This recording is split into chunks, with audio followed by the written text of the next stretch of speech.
I lay on my bed that evening, poking at Velvet Remedy's pip-buck as the radio on my own played yet another reiteration of the tragedy of the day.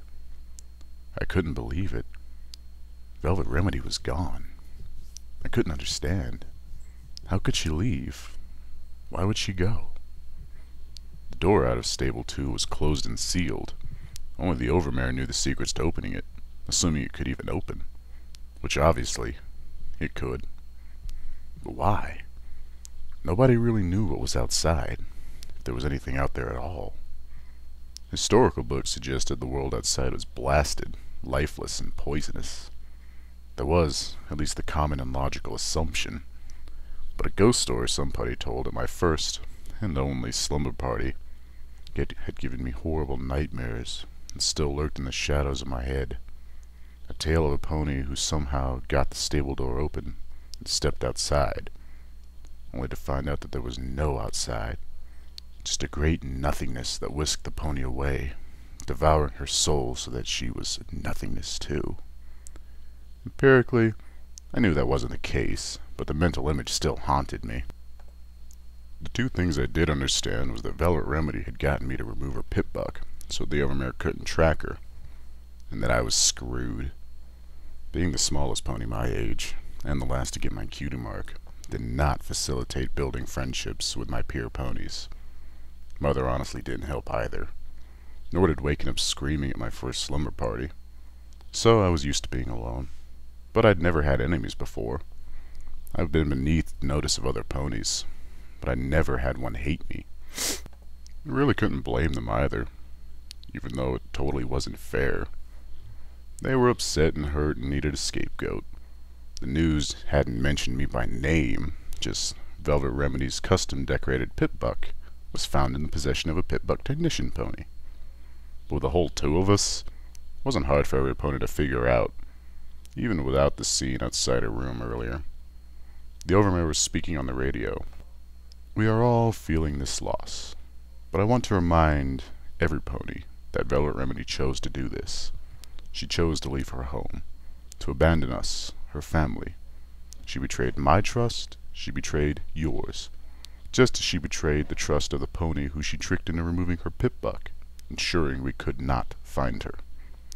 I know many of you are angry or hurt. I urge you to direct your anger where it truly belongs. As thankful as I was for her words, it wasn't going to change the resentment that I would face every day, even if every pony kept it to themselves. It hung in the air like old smoke. I distracted myself with the errant pip-buck, taking note of an encrypted file. I had spotted it yesterday, figuring it was probably an unfinished new song. I didn't want to open it then, both out of respect for Velvet Remedy's privacy and a dislike of spoilers. But I guess it didn't matter anymore. This song would never be played. Opening a pouch in my utility barding, I withdrew an access tool that would allow me to remove the encryption safely and easily. It was a sound file. I played it. The override code for opening the door to Stable 2 is CMC3BFF. I shot up in surprise at what I had heard. Swiftly, I turned off the radio and played it again. I didn't recognize the voice. It was female, kinda sweet, and had a strange accent that didn't sound like anyone in the stable. But now I knew how Velvet Remedy left. Must have sat there for hours, contemplating what I should do. But finally, I made my choice.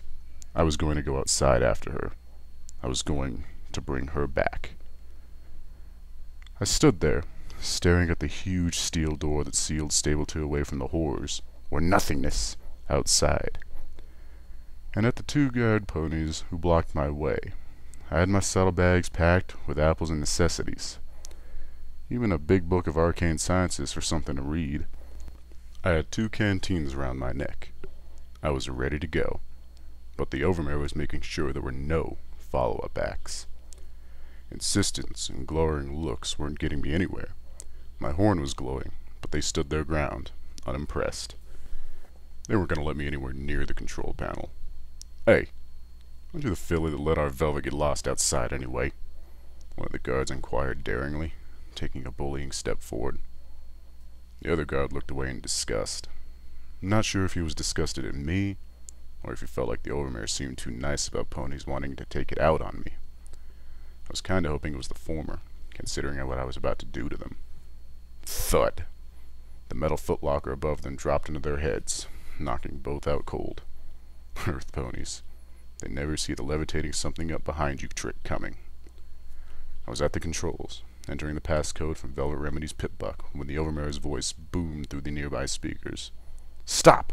I order you to stop this instant. Yeah, that wasn't gonna happen.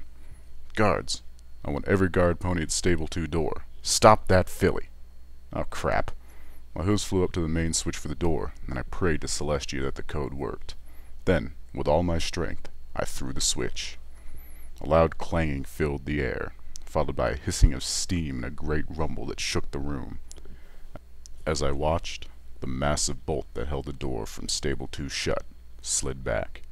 A huge hinge arm swung down, attaching itself to the door, and with a teeth-hurting squeal, pulled the massive steel door out and away.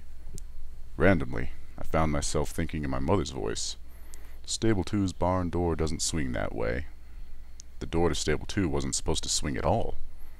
Even though I threw the switch, I was stunned to see it actually open. You don't have to do this. Little Pip, isn't it? The Overmare's voice kicked me out of my stupor. I could hear the hooves of galloping guards drawing near. I took a step towards the door. Don't worry. I'll bring her back. No, you won't. If you leave here, you'll never be let back in. For a moment, the unfairness stung. The Overmare was willing to send out a search party to bring Velvet Remedy back. But then, Velvet was special, and I was not. Part of me wanted to turn back right there, crawl back to my room, my dreary but safe life. Drawing myself up, I stepped out of the door. With a final hiss and clang, the steel door of Stable 2 closed irrevocably behind me. I don't know what I expected to find just beyond the door, but it certainly wasn't this long, dark hallway that smelled of rotting timbers and sepulchral air. I was no longer in the stable, but I wasn't outside yet either. I was in limbo. I turned on my pip-buck's light, and recoiled with a gasp at the skeletons of long-dead ponies which littered the hall.